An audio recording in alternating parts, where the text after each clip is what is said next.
Messenger international प्रस्तुत करता है पाठ्यक्रम दृढ़ता से बने रहना। विपत्ति के सत्य और विश्वास में बने रहने वालों के अधिकार का खुलासा करती 12 अंशों की एक श्रृंखला। दृढ़ता से बने रहना पाठ्यक्रम में आपका स्वागत है। आगे तीसरे सत्र में हम जांचेंगे यीशु के राज्य करने के उदाहरण को और विश्वास के द्वारा समाज को प्रभावित करने के अधिकार को।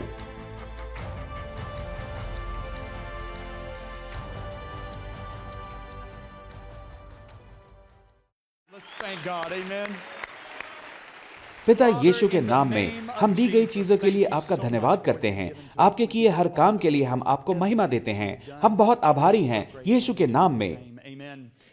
आमीन। अब हम सत्र 3 में हैं और इस सत्र का शीर्षक है विशिष्ट। और इस सत्र में हम तीसरे और चौथे पाठ को सीखेंगे। अब सत्र 2 में हमने पाया कि अनुग्रह न केवल पापों से क्षमा देता है, कि अनुग्रह हमारे लिए केवल उद्धार ही नहीं है, कि यह केवल एक मुफ्त उपहार नहीं है। हमने पाया कि अनुग्रह हमें अपनी प्राकृतिक क्षमताओं से परे जाने की सामर्थ्य देता है और वास्तव में उसने परमेश्वर के अनुग्रह ने हमें उसका ईश्वरीय स्वभाव दिया है। यूहन्ना प्रेरित कहता है, जैसा वो है वैसे ही हम इस संसार में हैं। स्वर्ग से मिला कितना चौंका देने वाला वचन है। मैं आपको बताना चाहता हूं कि उस पर भरोसा करने के लिए अधिक विश्वास की जरूरत होती है, बजाय केवल इतना कहने के, देखिए आप जानते हैं मैं तो अयोग्य तुच्छ हूं और मैं केवल एक पापी हूं और सचमुच पता है, जानते हैं यीशु ने मेरे पापों को क्षमा कर दिया है, लेकिन आखिरकार मैं हूं तो एक आदमी ही और इसलिए मैं पाप तो करता रहूंगा। तो फिर यूहन्ना ने ऐसा क्यों लिखा? जो ये कहता है कि मैं उसमें बना रहता हूं, उसे चाहिए कि वो आप भी वैसा ही चले जैसा वो चलता था। मेरा मतलब ये कितना चौंका देने वाली बात है। जो ये कहता है कि मैं उसमें बना रहता हूं, उसे चाहिए कि वो आप भी वैसा ही चले जैसा वो चलता था। हम ऐसा कैसे कर सकते हैं? ऐसे चलें जैसे यीशु चला, परमेश्वर के अनुग्रह के द्वारा। तो आप यहां देख सकते हैं कि अनुग्रह क्षमा करने से कहीं आगे की बात है। यह हमको उसकी सी चाल चलने की सामर्थ्य देता है, क्योंकि इसने हमें उसके साथ स्वभाव दिया है। हे मेरे ईश्वर, मैं दोबारा से अच्छा प्रवचन देने लगा। वाह, यह तो कमाल है। क्या आप समझे मेरी बात? तो इस सत्र में प्रश्न पूछना है कि यीशु की चाल कैसी थी? यदि हमें उसकी सी चाल चलनी है, तो आपको नहीं लगता कि हमें उसके चलने का तरीका पता होना चाहिए? आमीन। तो ठीक है, वो हैरान कर देने वाली धार्मिकता और पवित्रता के साथ चला। प्रेरित पौलुस कुरिन्थ की कलीसिया को लिखता है और हमें बताता है स्वीकार्य, हर कोई कहे स्वीकार्य तरीका परमेश्वर की सेवा करने का। वो कहता है, आओ हम स्वयं को शुद्ध करें। हमारा संस्करण कहता है पवित्र करें। ध्यान दें कि वो ये नहीं कहता कि परमेश्वर तुम्हें पवित्र करने वाला है। वो कहता है, आओ हम स्वयं को किसी चीज से शुद्ध करें। नहीं, उन सब चीजों से जो हमारे शरीर या आत्मा को अशुद्ध करती है, और आओ हम पूरी रीति से पवित्र बने। अब ये हम कैसे कर सकते हैं? कैसे? अनुग्रह के मुफ्त उपहार द्वारा। चलिए मैं आपको अपनी बात समझाता हूं। अपने माध्यमिक विद्यालय के दिनों में मैं बहुत शातिर पापी था। अब इसका क्या मतलब है? मेरा स्वभाव ही पाप करने का था। मैं बहुत ही शातिर तरीके से उसे करता था। इसलिए उन दिनों एक दिन मेरे पिता मुझे 10 कमांडमेंट फिल्म दिखाने ले गए, जिसमें चार्ल्टन हेस्टन था। और मुझे याद है कि सिनेमा घर में, अब आपको यह समझना होगा कि उस जमाने में एक्सबॉक्स और वाई स्टेशन और इस तरह की कोई आधुनिक चीजें नहीं थी, और वहां केवल एक ही सिनेमा घर था और उस सिनेमा घर में एक ही पर्दा था। समझ गए ना? तो ऐसे में अगर कोई मेरी फिल्म के पैसे देता है तो जाहिर है मुझे वहां होना ही है, चाहे फिल्म कोई भी हो। तो मेरे पिताजी ने मुझे मेरी छोटी सी बहन के साथ फिल्म देखने भेजा और बड़े पर्दे पर वो फिल्म चल रही है कि अचानक वो दृश्य आता है जब धरती फटती है और डाथन और उसके दोस्तों को जिंदा ही नरक में निगल लेती है। उस दृश्य के आने पर मैं पागलों की तरह पश्चाताप करने लगा, लेकिन मुझे अपने पश्चाताप करने का पता नहीं था, क्योंकि अच्छा कैथोलिक लड़का था, लेकिन मैं पश्चाताप कर जरूर रहा था। मैं आपको कुछ बताना चाहता हूँ। सिनेमा घर से निकलते समय मैं एक बदला हुआ व्यक्ति था, लेकिन ऐसा केवल एक सप्ताह तक चला। मैं दोबारा पाप करने लगा। क्यों? क्योंकि मैंने पश्चाताप तो किया, लेकिन मेरे पास अनुग्रह नहीं था। तब मेरी कॉलेज बिरादरी में एक भाई, जो कि एक बेहतरीन खिलाड़ी था, मेरे कमरे में आया और मुझे 4 आत्मिक नियमों के बारे में बताया। कैंपस क्रूसेड के 4 आत्मिक नियम। और 4 आत्मिक नियमों के बाद मैंने यीशु मसीह को अपना प्रभु माना और वो मेरे उद्धारकर्ता बन गए। मैंने नया जीवन पा लिया। मैं परमेश्वर की संतान था, लेकिन जानते हैं क्या? मैं उसी तरह पाप में जीता रहा जैसा कि बचाए जाने से पहले जीता था। क्यों? क्योंकि मेरे पास शिक्षा नहीं थी। तब कुछ सालों बाद मैंने सचमुच वचन में इब्रानियों का 12वां अध्याय पढ़ा, जो कहता है कि उस पवित्रता के खोजी बनो जिसके बिना कोई प्रभु को ना देखेगा। मैंने सोचा, ओह, जरा एक मिनट, मैं परमेश्वर को देखना चाहता हूँ। अब मैं नियमों वाला आदमी बन गया। मैं हर जगह लोगों पर उंगली उठाता रहता। अरे भाई, तुम ऐसा नहीं कर सकते दोस्त। तुम्हें पवित्र जीवन जीना है, समझे क्या? तुम्हें परमेश्वर को देखना है। मैं अपनी पत्नी को, अपने दोस्तों को परेशान कर रहा था। तब परमेश्वर ने एक दिन मुझसे बातचीत की और परमेश्वर कहते हैं, बेटा, पवित्रता शरीर का काम नहीं है, ये तो अनुग्रह से मिलता है। तब अचानक मुझे एहसास हुआ कि अनुग्रह परमेश्वर की सामर्थ्य देने वाली उपस्थिति है, जो मुझे कुछ ऐसा करने की योग्यता देती है जो मैं अपनी योग्यता में कभी ना कर पाता, और वो है मेरे शरीर या आत्मा को शुद्ध करना, क्योंकि परमेश्वर की सेवा का यही स्वीकार्य तरीका है। यही कारण है कि इब्रानियों के लेखक ने लिखा कि हम में अनुग्रह हो कि हम परमेश्वर की ऐसी आराधना करें जो ग्रहण करने योग्य हो। ये बहुत डरावनी बात है। अमेरिका में रहने वाले 98% मसीही अपनी खुद की योग्यता में धर्मी जीवन जीने की कोशिश कर रहे हैं। आपको पता है कि खुद धर्मी जीवन जीने की कोशिश करने पर क्या होता है? या तो आप नियम परायण ढोंगी बन जाते हैं, या फिर ऐसा आदमी जिसके लिए सब कुछ चलता है और अपने ही अजीब नियम सिद्धांत बनाते हुए कहता है, अनुग्रह मेरे मनपसंद पापों को ढांपता है और बर्फ की महीन तह पर खड़ा हुआ है। जब आपको यह समझ में आता है कि अनुग्रह ही आपको ऐसा कुछ करने में सक्षम बनाती है जिसके बिना आप नहीं कर पाते, मतलब कि स्वयं को पवित्र करने का काम, तो ये आपको एक खुशहाल आदमी बनाती है। आमीन। इसलिए प्रेरित पौलुस ने कुरिन्थियों को लिखा और कहा, हम समझते हैं कि उसका अनुग्रह जो तुम पर हुआ उसे व्यर्थ न जाने दो। आप कैसे परमेश्वर के उस अनुग्रह को गंवा सकते हैं जिसका प्रचार हम अमेरिका भर में करते हैं? क्या मैं अमेरिका के अनुग्रह को थोड़ा खुलकर बता सकता हूँ? मैं जानता हूँ मैं वैसा जीवन नहीं जी रहा, लेकिन शुक्र है परमेश्वर का अनुग्रह तो है। ये अनुग्रह नहीं है, ये डरावनी बात है। आप कैसे इसका गलत इस्तेमाल कर सकते हैं? क्या आप मेरी बात समझे? जैसे कि आज से 10 साल बाद 2022 में हम अपने अफ्रीकी भाइयों के पास जाकर देखें कि लैंड रोवर कैसे इस्तेमाल हो रही है, तो हम वहां जाते हैं और अजीब बात है, उस गाड़ी को वहीं पर खड़ा पाते हैं जहां हमने उसे छोड़ा था। वो धूल में लिपटी है, उस पर घास उगी है। हम जोर लगाकर एक दरवाजा खोलते हैं और ऑडोमीटर में कितना किलोमीटर लिखा पाते हैं? 0 0 0। एक दूसरे की ओर देखकर हम क्या कहते हैं? उन्होंने हमारा उपहार यूं ही बेकार कर दिया। यही पौलुस का अर्थ है जब वो कहता है, परमेश्वर के अनुग्रह को व्यर्थ मत गवाओ। चलिए, मैं पूरा का पूरा वचन आपके लिए पढ़ता हूँ। हम ये समझाते हैं, ये दूसरे कुरिन्थियों का 6 और 7वां अध्याय है। हम समझाते हैं कि उसका अनुग्रह जो तुम पर हुआ उसे व्यर्थ ना जाने दो। तो आओ हम अपने आप को शरीर और आत्मा की मलिनता से शुद्ध करें और परमेश्वर का भय रखते हुए पवित्रता को सिद्ध करें। यदि हम अनुग्रह की सामर्थ का इस्तेमाल अपने आप को शुद्ध करने के लिए नहीं करते हैं तो यह बेकार है। अमेरिका के 98% मसीही इसकी सामर्थ के बारे में नहीं जानते। अब हम क्या करें? जैसा कि बाइबल कहती है, यदि नींव ढा दी जाए तो धर्मी क्या कर सकता है?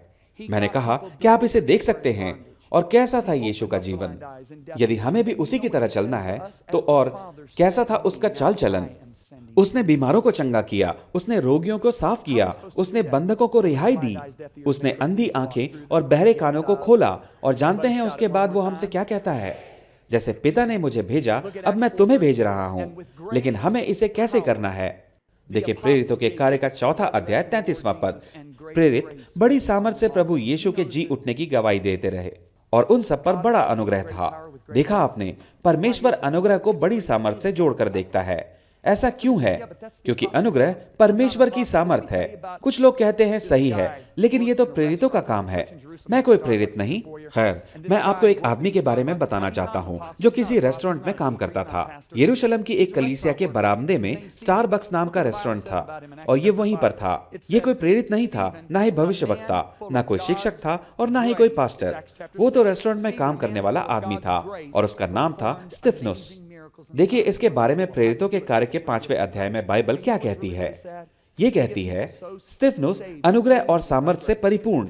ये अध्याय 6 है। स्तिफनुस अनुग्रह और सामर्थ से परिपूर्ण होकर लोगों में बड़े बड़े अद्भुत काम और चिन्ह दिखाया करता। वो ये कैसे करता था? अनुग्रह के मुफ्त उपहार के द्वारा। और आप जानते हैं कि सबसे दुखद बात क्या थी? लोग इतनी इतनी सरलता से अनुग्रह द्वारा बचाए जाते हैं क्योंकि हम उन्हें बताते हैं कि ये एक उपहार है, आप इसे कमा नहीं सकते। सही है। लेकिन कलीसिया में आने के कुछ सालों के बाद वे सोचते हैं, पता है, आज सुबह मैंने प्रार्थना नहीं की, मैंने 21 दिन वाला दानियल उपवास नहीं रखा, मैं उस व्यक्ति को चंगाई नहीं दिला पा रहा हूं। आप अनुग्रह खो देते हैं। क्यों? आपने इसे काम के बोझ में बदल दिया है। और कैसा था यीशु का जीवन? देखिए, वो असाधारण सूझबूझ और समझ और अंतर्दृष्टि और सरलता और रचनात्मकता के साथ चला।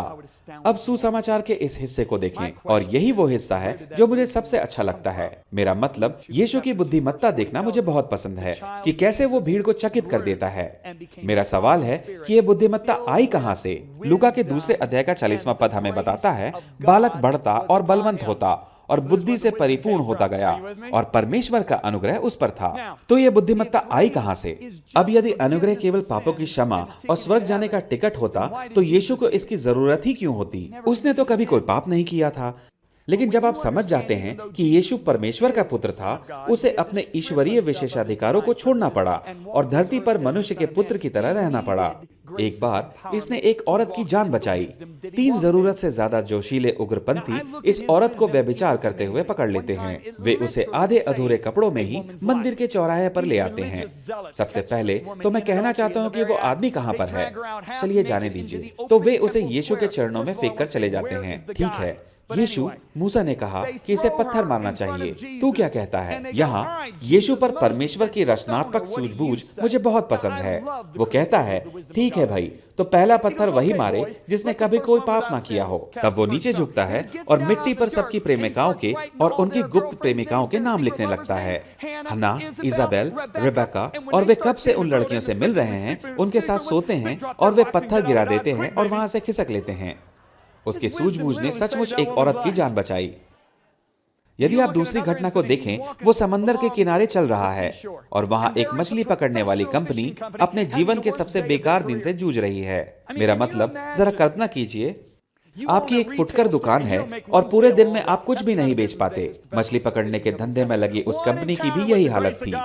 परमेश्वर के अनुग्रह से बस एक मुलाकात और यही दिन जीवन का सबसे ज्यादा मुनाफे वाला दिन बन जाता है। जबकि यीशु कोई मछुआरा नहीं था, वो तो बढ़ई था, लेकिन उसमें अनुग्रह था।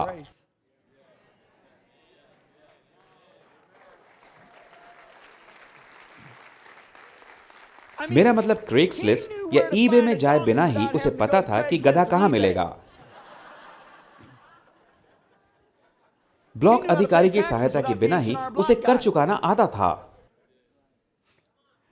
दुष्ट आत्मा द्वारा अपना खुलासा करने से पहले ही यीशु जानता था कि उसके एक कर्मचारी में दुष्ट आत्मा है। क्यों? क्योंकि उस पर अनुग्रह था और अनुग्रह ने उसे अंतर्दृष्टि और रचनात्मकता दी थी।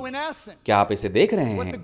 मैंने कहा, क्या आप इसे देख रहे हैं? तो सारांश में, यीशु को अनुग्रह से जो मिला था वो थी उस समाज को बदलने की योग्यता जिसका वो हिस्सा था। वो एक शहर में जाता है और वहां पर एक विवाह हो रहा था। अब विवाह कोई पारिवारिक मामले नहीं थे, वे गांव के, शहर के मामले थे और इस विवाह में गड़बड़ होने वाली थी। ठीक है, मेरा मतलब, क्या आप उस शर्मिंदगी की कल्पना कर सकते हैं जो इन दोनों परिवारों को जीवन भर झेलनी पड़ती? यीशु पर परमेश्वर के अनुग्रह के साथ बस एक मुलाकात और विवाह में कोई गड़बड़ नहीं होती। अनुग्रह के कारण ये अनुभव और बेहतर हो जाता है। वो दूसरे समुदाय में जाता है और सरकार, राज्य उस विधवा को सहारा देने वाला है जिसके बेटे की मृत्यु हो गई है। सरकार को उसे जीवन भर भोजन, कपड़े और सिर छिपाने की जगह देनी होगी। यीशु पर परमेश्वर के अनुग्रह के साथ बस एक मुलाकात और सरकार को उसे एक पैसा भी नहीं देना पड़ता। बस इतना ही नहीं, उस औरत की गरिमा लौटती है और उसका वंश भी चलता रहेगा केवल अनुग्रह के कारण। वो दूसरे नगर में जाता है और संघ के अगुवे से मिलता है। क्या आप समझ रहे हैं? संघ का अगुवा, गुरु, ए यीशु, तू मेरे इलाके में आया है। यीशु पर परमेश्वर के अनुग्रह से बस एक मुलाकात और जक्कई चिल्ला उठता है, मैं दोबारा कभी चोरी नहीं करूंगा। वो शहर को रहने के लिए अधिक सुरक्षित जगह बना देता है क्योंकि उनके गुरु ने कहा है, मैं दोबारा कभी चोरी नहीं करूंगा। इतना ही नहीं, यीशु के कुछ कहने से पहले ही जक्कई कहने लगता है, मालिक, मैंने जिसका भी जो कुछ भी चोरी किया है उसको 400% वापस करूंगा। ठीक है मालिक। इस तरह वो अर्थव्यवस्था को प्रोत्साहन देता है। और ये कोई कागज के छपे हुए सरकारी एकाधिकार वाले नोट नहीं है, ये सचमुच का पैसा है। वो दूसरे समुदाय में जाता है जहां सरकार को एक युवक को जीवन भर पालना है क्योंकि वो पागल है। मेरा मतलब है कि आप समझते हैं, जीवन भर के लिए, उसके जीवन भर, इस युवक के जीवन भर सरकार को उसे भोजन और कपड़े देने हैं, वो भी बहुत सारे कपड़े, क्योंकि वह उनके चीथड़े उड़ा देता है। यीशु पर परमेश्वर के अनुग्रह से बस एक मुलाकात और सरकार को उसे अब कुछ भी देने की जरूरत नहीं रहती। इतना ही नहीं, अकेले उस युवक के कारण दिकापुलिस इलाके के 10 शहरों ने परमेश्वर के राज्य के बारे में सुना, सब केवल अनुग्रह के कारण। बाकी अपंग लोगों का, बधिरों का और अंधों का और गूंगों का क्या? वास्तव में आप जानते हैं प्रेरित यूहन्ना क्या कहता है? यीशु ने उन 3.5 सालों में जो किया, यदि उसका लेखा बनाया जाता तो संसार भर की पुस्तकों में भी ना समाता। यीशु हमसे कहता है, जैसे पिता ने मुझे भेजा है वैसे ही मैं भी तुम्हें भेजता हूं और तुम मुझसे भी बड़े काम करोगे। तो क्यों हम बड़े काम नहीं कर पा रहे हैं? क्योंकि हम में से 98% लोगों को पता ही नहीं है कि हमें क्या मिला है। हमें लगता है कि हमें शहर में किसी ऐसे व्यक्ति को खोजना है जिस पर कोई विशेष अभिषेक हो, क्योंकि हमें यह पता नहीं है कि हमारे अंदर और हमारे लिए परमेश्वर ने क्या दिया है। यह परमेश्वर का अनुग्रह है। क्या आप समझे मेरी बात? तो परमेश्वर के अनुग्रह द्वारा जीवन में राज्य करने का बुनियादी मतलब होता है अपने स्तर से ऊपर उठना। हम जैसे हैं वैसे नहीं रहते। हम अपने जीवन को 8 से 5 की नौकरी नहीं समझते। हर सप्ताह वेतन लेना, किसी दिन सेवानिवृत्त हो जाना और फिर किसी बीमारी से मर जाना। जीने का कितना बेकार तरीका। आपको तो बहुत कुछ हासिल करने के लिए रचा गया है। इसका मतलब है कि हम प्रभुत्व वाले व्यक्ति बने, क्योंकि हमें पता है कि हम सिर हैं, न कि पूंछ। मेरे यहां तो सिर अगुवाई करता है और पूंछ पीछे चलती है। मैंने क्या देखा? कलीसिया पीछे पीछे चल रही है, समाज अगुवाई कर रहा है और हम पीछे चल रहे हैं। इसे बदलना होगा। जब हम में से 100% लोगों को पता चलेगा कि परमेश्वर का अनुग्रह है क्या, बदलाव आ जाएगा। मैंने कहा बदलाव आएगा। मैं आपके लिए इसका खुलासा करना चाहूंगा। परमेश्वर के अनुग्रह द्वारा जीवन में राज्य करने का क्या अर्थ होता है? यदि आप पब्लिक स्कूल में शिक्षक हैं, तो आप परमेश्वर के अनुग्रह के उपहार द्वारा बुद्धि और ज्ञान को अपने पब्लिक स्कूल के विद्यार्थियों तक पहुंचाने के नए और आविष्कारी तरीके खोजते होंगे, जैसा किसी ने पहले कभी ना सोचा हो, और बाकी पब्लिक स्कूलों के शिक्षकों को सोचने में विवश करती होगी, उसमें ऐसी क्या बात है जो मुझ में नहीं है? अनुग्रह, जिसका मतलब है कि यदि आप एक डिजाइनर हैं, तो आप नए चाल चलन के ऐसे डिजाइन बना रहे हैं जिसे पूरा समाज पसंद करता है, और बाकी डिजाइनर सिर खुजाते सोचते होंगे, इसे ये डिजाइन कहां से मिलते हैं? अनुग्रह, जिसका मतलब है कि यदि आप चिकित्सा क्षेत्र में हैं, परमेश्वर द्वारा दिए इस अनुग्रह के उपहार द्वारा आप रोगों और बीमारियों को ठीक करने के ऐसे नए और आविष्कारी तरीके खोज रहे हैं जैसे पहले कभी किसी ने ना किए हों। कि चिकित्सा क्षेत्र के बाकी लोग अपना सिर खुजाते हुए सोचेंगे, इसे ये युक्तियां कहां से मिलती हैं? इसका मतलब है कि यदि आप कानून व्यवस्था में हैं, तो आप अपराधों की गुत्थियां सुलझा रहे हैं। आपको पता है कि सबूत कहां पर होंगे। अपराधियों को आप तुरंत धर दबोचते हैं। आप शांति स्थापना कर रहे हैं जो दूसरे अधिकारी नहीं कर पा रहे हैं। क्यों? क्योंकि आपके पास अनुग्रह है। तो बाकी के अधिकारी अपना सिर खुजाते सोचते हैं, इसे यह सब कहां से पता चलता है? इसका मतलब है कि यदि आप एक व्यवसायी हैं, तो आपको पता है कि कब खरीदना है, कब बेचना है, कब किसी में पैसा लगाना है और कब नहीं। आप विपणन की अनसोची युक्तियां सोचते हैं। आपका व्यवसाय तब भी उन्नति पर होता है जब दूसरों का नहीं। तो सारांश में यही हमारा आज्ञा पत्र होना चाहिए। हम में से हर एक को समाज के अलग अलग कार्य क्षेत्रों के लिए बुलाया गया है। हम जहां पर भी हैं, वहीं पर हमें प्रभारी और अगुवा होना है। हमारे व्यवसाय को फलना फूलना चाहिए। हमारे समुदायों को सुरक्षित, अधिक आकर्षक और समृद्ध होना चाहिए। हमारे कार्यालयों को फलना फूलना चाहिए। हमारे संगीत को ताजा और नया होना चाहिए, ऐसा जो संसार के संगीतकारों को प्रेरित करे। यही बात हमारे ग्राफिक्स, वीडियो और वास्तुशास्त्र के डिजाइनरों के साथ भी होनी चाहिए। हमारी रचनात्मकता को हर स्तर पर एक प्रेरणा और सबके मनपसंद की होनी चाहिए। हमारा प्रदर्शन, चाहे खेल में, मनोरंजन, कला, मीडिया या किसी भी क्षेत्र में हो, बहुत कमाल के होने चाहिए। जब धर्मी राज्य करते हैं, तो हमारे शहर, राज्य और देश फलते फूलते हैं। जब हम सिखाते और अगुवाई करते हैं तो हमारे स्कूल उत्कृष्ट बनते हैं। जब विश्वासी भागीदारी करते हैं तो वहां रचनात्मकता, उत्पादकता, शांति, संवेदनशीलता, सरलता की बहुतायत होती है। हमें अंधियारे संसार में प्रकाश बनना है। तो सारांश में परमेश्वर के अनुग्रह द्वारा हमें स्वयं को विशिष्ट बनाना है। हर कोई कहे मुझे विशिष्ट बनना है। दानियल का 6 अध्याय 3 पद कहता है, तो दानियल ने अपने असाधारण गुणों के द्वारा अध्यक्षों व अधिपतियों के बीच विशिष्ट जगह बना ली। द मैसेज संस्करण कहता है, इस तरह वो बाकी अगुओं से हर बात में बढ़कर था। बाइबल कहती है दानियल को अधिक प्रतिष्ठा मिली। ये ऐसा नहीं कहती कि परमेश्वर ने उसे विशिष्ट जगह दी। उसने खुद अपने लिए विशिष्ट जगह बनाई। उसने खुद अपने लिए विशिष्ट जगह बनाई। जरा इस पर सोचें। दानियल और उसके 3 दोस्तों को इस छोटे से देश से निकालकर संसार के सबसे बड़े देश में लाया गया। क्या आपको लगता है कि अमेरिका कोई चीज है? अमेरिका तो उस बेबीलोन के आगे कुछ भी नहीं है। बेबीलोन ने संसार भर में राज्य किया था। बेबीलोन संसार भर में सबसे पहले नंबर पर था। आर्थिक, सामाजिक, राजनीतिक, सरकारी, सामरिक, विज्ञान और सारे क्षेत्रों में इसने पूरे संसार में राज्य किया। दानियल और उसके 3 दोस्तों को इस छोटे से देश में लाया गया और राजा से इन 4 युवकों की मुलाकात के बाद दानियल के पहले अध्याय में राजा निर्णय लेता है कि वे उसके सर्वश्रेष्ठ अगुओं से भी 10 गुना बेहतर, 10 गुना समझदार, 10 गुना प्रगतिशील, 10 गुना अधिक रचनात्मक थे। दानियल ऐसी चीजें करने लगा जिसके बारे में उसने कभी सोचा भी नहीं था। वो एक के बाद एक ओहदे पर तरक्की पाता गया। और जानते हैं यीशु क्या कहता है? जो स्त्रियों से जन्मे हैं उनमें से यूहन्ना बपतिस्मा देने वाले से कोई बड़ा नहीं, जिसका मतलब है कि यूहन्ना दानियल से बढ़कर है। अब दोनों की तुलना करने की कोशिश ना करें, क्योंकि यूहन्ना सेवकाई में था और दानियल सरकार में, लेकिन यूहन्ना उससे महान था। और जानते हैं यीशु क्या कहता है? परमेश्वर के राज्य में छोटे से छोटा भी यूहन्ना से बढ़कर है, जिसका मतलब है कि परमेश्वर के राज्य में सबसे छोटा भी दानियल से अधिक महान है। अब पुनरुत्थान से लेकर अब तक परमेश्वर के राज्य में लगभग 200 करोड़ मसीही हैं। यदि आप उन 200 करोड़ मसीहियों में सबसे छोटे भी हैं, यदि आप हैं, तो मैं आपसे मिलना चाहूंगा, क्योंकि आप यूहन्ना से बढ़कर हैं, जो आपको दानियल से महान बनाता है। तो फिर आप खुद को विशिष्ट क्यों नहीं बनाते हैं? दानियल बेबीलोन के कार्यालय में काम कर रहा होता। वो कहता, हे बेबीलोन अगुओं, प्रभु मेरा चरवाहा है, मुझे कोई घटी ना होगी। भजन संहिता 23 पहला पद। जानते हैं उसके भोजन के समय प्रार्थना के लिए जाते समय उन सरकारी अगुओं ने क्या कहा होता? क्योंकि वो दोपहर के भोजन के समय प्रार्थना करता था, वे कहते, आशा करते हैं कि वह पागल पूरी दोपहर प्रार्थना करता रहे।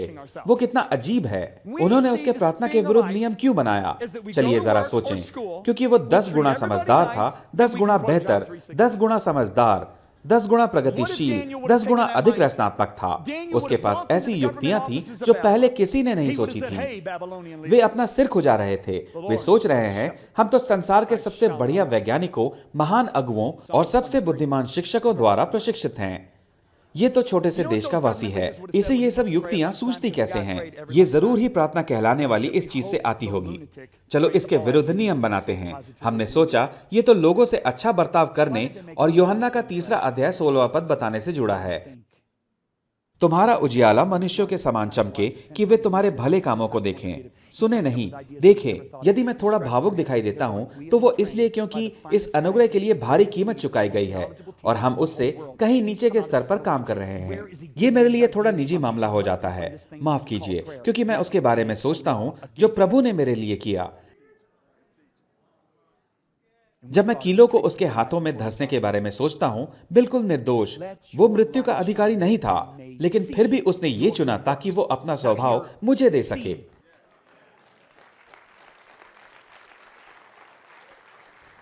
हमने उसके अनुग्रह को अग्निबी में और स्वर्ग का टिकट बनाकर रख दिया है। इसलिए मुझे बहुत गुस्सा आता है, क्योंकि शैतान को मजे आ रहे हैं। वो कहता है हमने इसे उनसे दूर रखा है। लेने दो उन्हें जितनी चाहे उतनी कलीसिया की इमारतें, लेने दो जितनी चाहे उतनी बाइबलें, उनमें कोई ताकत नहीं है। हमारे राज्य को वो कोई नुकसान नहीं पहुंचा रहे हैं, जबकि वास्तव में कितनी बड़ी कीमत चुकाई गई है। इसलिए मैं इतना भावुक हो जाता हूं। क्या आप समझे मेरी बात? मैंने कहा, क्या आप समझे मेरी बात?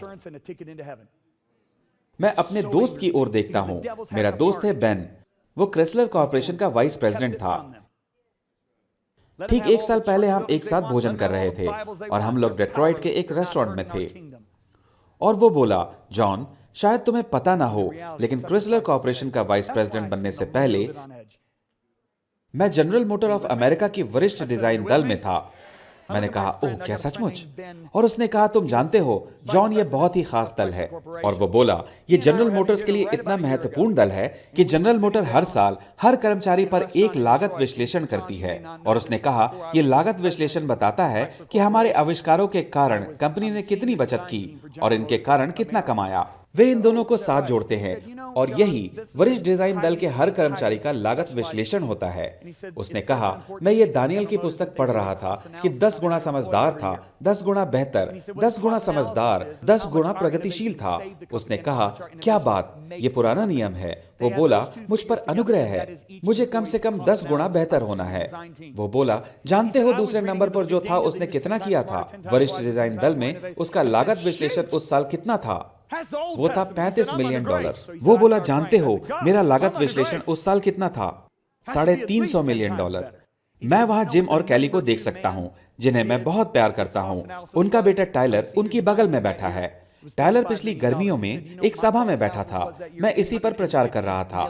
टाइलर कोलोराडो स्प्रिंग्स में 11 और 12 साल के बच्चों की फुटबॉल लीग में है और मैं इसी मुद्दे पर प्रचार कर रहा हूं। और टाइलर मां या पिता की में से किसी एक की तरफ मुड़कर कहता है, क्या बात है, इस साल मैं सबसे 10 गुना बेहतर हो जाऊंगा। तो ये रहा वो 11 साल का बच्चा जो राज्य स्तर की 11 और 12 साल की लीग में है। क्या आप जानते हैं कि इस सत्र में क्या हुआ? मैं आपको टाइलर के बारे में बताना चाहूंगा। टाइलर का कद दरअसल 5 फुट 5 इंच था। अगर आप इसे देखें, अगर मैं उसे यहां खड़ा करूं, आप नहीं कहेंगे, ओह, आओ, हकीकत यह है टाइलर, दौड़ो दौड़ो यहां ऊपर आओ। और मैं आपको बताना चाहूंगा कि यह बहुत तेज दौड़ता है। ठीक है, तो यह है टाइलर। ठीक है, टाइलर लगभग 12 का है। क्या तुम 12 के हो गए हो? क्या यह सुपरस्टार NFL फुटबॉल खिलाड़ी जैसा दिखता है? अब मैं आपको टाइलर से जुड़ी बातें बताना चाहूंगा। ये पूरे शहर भर की लीग है। तुम तैयार हो? शहर में दूसरे नंबर वाले आदमी, उसके पिछले सत्र में 518 रशिंग यार्ड्स थे। जानते हैं टाइलर के कितने थे? 893। रुकिए, अभी और भी है। क्या आप जानते हैं कि दूसरे नंबर वाले आदमी ने पूरे लीग में कितने टचडाउन किए थे? 7 टचडाउन। टाइलर ने 17 किए थे। क्यों? परमेश्वर का अनुग्रह। ये एक बच्चा है, उसे बस विश्वास है, क्योंकि उसके बच्चों से विश्वास के कारण बाकी लोग सोच में पड़े हैं कि वे क्यों नहीं कर पाते। वो बस कहता है, क्या बात है, मैं बाकी सबसे 10 गुना बेहतर बनने वाला हूं। शुक्रिया दोस्त। आमीन। हालेलुया। जानते हैं, मुझे याद है एक बार होटल में मैं अपने कमरे में जाकर मैंने एक मसीही चैनल लगाया और मुझे विश्वास ही नहीं हुआ।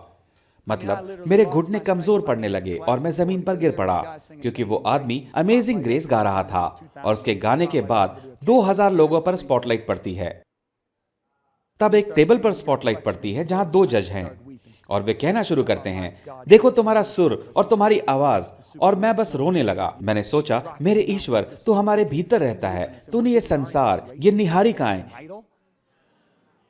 ये अभिनव तारे बनाए, पहाड़, पर्वत, समंदर के जीव बनाए हैं। तू हमारे भीतर रहता है और हम हैं कि अमेरिकन आइडल से प्रभावित हो रहे हैं। हैरान की बात नहीं कि हमें पता ही नहीं कि हम में क्या है। मैं एमी सैम्पल मैकफर्सन को देखता हूं।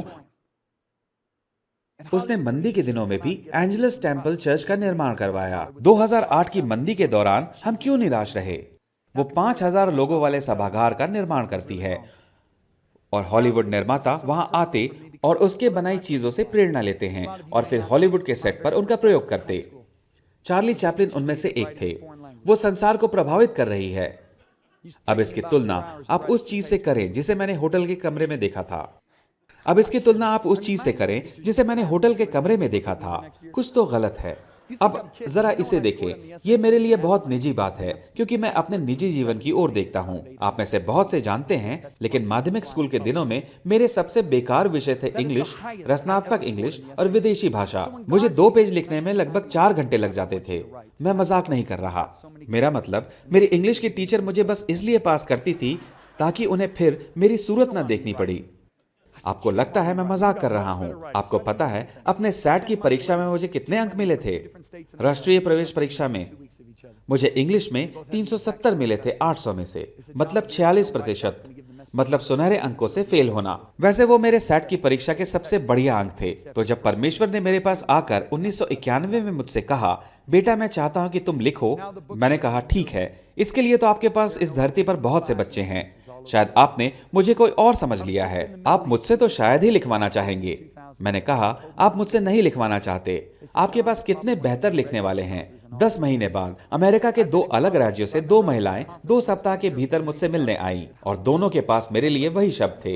वे बोली, जॉन बीवर, अगर तुम नहीं लिखोगे तो परमेश्वर ये संदेश किसी और को दे देगा और इसके लिए तुम्हारा न्याय किया जाएगा। जब टेक्सास से आई दूसरी महिला ने पहली महिला के 1 सप्ताह बाद ये कहा तो मुझ पर परमेश्वर का भय छा गया। मैंने कहा, अब तो लिख ही लूं। अब ये किताबें लाखों की संख्या में हैं, वे संसार भर की 55 भाषाओं में हैं। अभी 2 सप्ताह पहले मैं मध्य पूर्व में 2000 अगुओं के बीच संदेश दे रहा था। उन्होंने मुझे बताया कि मध्य पूर्व में वे बोले, जॉन, पूरे मध्य पूर्व में शायद तुम ही सबसे अधिक पढ़े जाने वाले मसीही लेखक हो। मैं सभाओं में गया हूं। मुझे याद है, मैं एक बार पूर्वी यूरोप में हो रही एक सभा में था और तब एक अगुआ खड़ा होकर बोला, आप में से कितनों ने जॉन बीवर की किताबें पढ़ी हैं? वहां पर 60 देशों से आए 7,500 अगुए थे। 90% लोगों ने अपना हाथ उठाया। उस दिन साइबेरिया से आया एक आदमी मेरे पास आया। उसके चेहरे पर आंसू थे। उसने कहा, जॉन, मैं साइबेरिया से हूं। मैं साइबेरिया की एक कलीसिया में 1500 लोगों की पासबानी करता हूं। आपकी किताबें मेरी कलीसिया की पासबानी कर रही हैं। 2 आदमी उसी दिन मेरे पास आए और बोले, हम उज़्बेकिस्तान से हैं। अपने विश्वास के कारण हम पिछले 2 सालों से जेल में थे, लेकिन आपकी किताबें हमारी कलीसिया की पासबानी करती रहीं। जानते हैं मैं क्या करना चाहता हूं? मैं अपने स्कूल की टीचर को ढूंढकर उन्हें कहना चाहता हूं, क्या आप मेरी लिखी 14 किताबें लेना चाहेंगे जिन्हें मैंने परमेश्वर के अनुग्रह से लिखा है? उन्हें बेहोश होता देखूं और तब उन्हें होश में लाकर उन्हें उद्धार का वचन दूं, क्योंकि इससे मैं उनकी नजरों में अपने लिए एक अलग जगह बना लूंगा। लेकिन वे जानते हैं, मैं कहूंगा, ये सब परमेश्वर के अनुग्रह से हुआ। वे कहेंगे, ये तुमने कैसे किया? अब मैं 5,000 लोग, 10,000 लोग, 20,000 लोगों के बीच बोलता हूं। पौलुस कहता है, मैं जो हूं वो परमेश्वर के अनुग्रह से हूं। मैं आपको बताना चाहूंगा, आप जो हैं वो इसलिए नहीं क्योंकि आप किसी के घर पैदा हुए थे, या इसलिए कि आप किस जगह पले हैं, या कि आप किस जाति से संबंध रखते हैं, या कि आप किस स्कूल में पढ़े हैं। आप जो हैं सो परमेश्वर के अनुग्रह से हैं। आमीन। तो मैं इसके साथ समाप्त करना चाहूंगा। अगर आप एक विद्यार्थी हैं तो आपको मेहनत से पढ़ाई करनी चाहिए, लेकिन साथ ही विश्वास करें कि परमेश्वर का अनुग्रह ही आपको वहां ले जा सकता है जहां आपकी समझ ना ले जा सकी। चौथे सत्र देखें, आप प्रवेश करें में आप मुसीबत को जीतने की अपनी योग्यता के बारे में सीखेंगे।